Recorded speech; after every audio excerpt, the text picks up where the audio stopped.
പുരുഷ ജാതകത്തില് സ്ത്രീ ജാതകത്തില് പുനർഭൂയോഗം, അതായത് രണ്ടാമതൊരു വിവാഹം കഴിക്കാനായിട്ട്, അത് ശുക്രനെ കൊണ്ടാണ് നമ്മൾ കണക്കാക്കുന്നത്. അപ്പം ശുക്രന്റെ ചതുരശ്രത്തില് പാപഗ്രഹങ്ങൾ വരണം.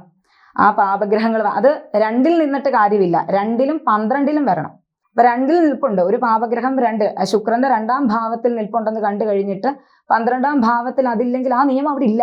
അതേസമയം 2-ലും 12-ലും ആ പാപഗ്രഹങ്ങൾ വന്നെങ്കിൽ മാത്രമേ നമുക്കത് പറയാൻ നിയമമുള്ളൂ. അതുപോലെ തന്നെ 4-ലും 8-ലും വരണം.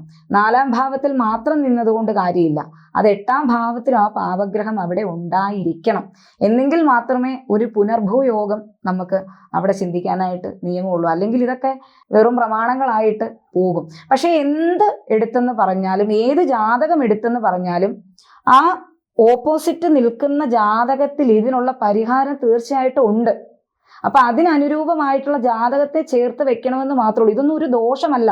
ഒരു വ്യക്തിയുടെ ജാതകത്തില് ഗ്രഹങ്ങള് ഈ ഭാവങ്ങളിൽ നിൽക്കുക എന്ന് പറയുന്നത് അവന്റെ പൂർവജന്മ കർമ്മങ്ങളെ അടിസ്ഥാനപ്പെടുത്തിയിട്ടാണ്. അതങ്ങനെ വരൂ എന്നും പറഞ്ഞുകൊണ്ട് അതൊരു ദോഷമാണോ? അല്ല. ഇപ്പറേ ആ ജാതകത്തെ ചേർത്ത് വെക്കാൻ തക്കതായിട്ടുള്ളൊരു സ്ത്രീജന്മവോ ഒരു പുരുഷജന്മവോ ഈ ഭൂമിയിൽ ഉണ്ടായിട്ടുണ്ട്. ഈ മനുഷ്യന് മാത്രമേ ഈ വക വ്യത്യാസങ്ങളുള്ളൂ. കാരണം ചിന്താ വിവേകമുള്ളവൻ മനുഷ്യൻ മാത്രമേ ഉള്ളൂ. സമ്പൂർണ്ണ ജാതകം സാധാരണ ജാതകമല്ല, സമ്പൂർണ്ണ ജാതകം 75 പേജുകൾ അടങ്ങുന്ന സമ്പൂർണ്ണ ജാതകം 250 രൂപയ്ക്ക് ഇനി നിങ്ങളുടെ കൈകളിലേക്ക്. അതിനായി നിങ്ങൾ ചെയ്യേണ്ടത് ഇത്രമാത്രം: താഴെ കാണുന്ന നമ്പറിൽ ബന്ധപ്പെടുക.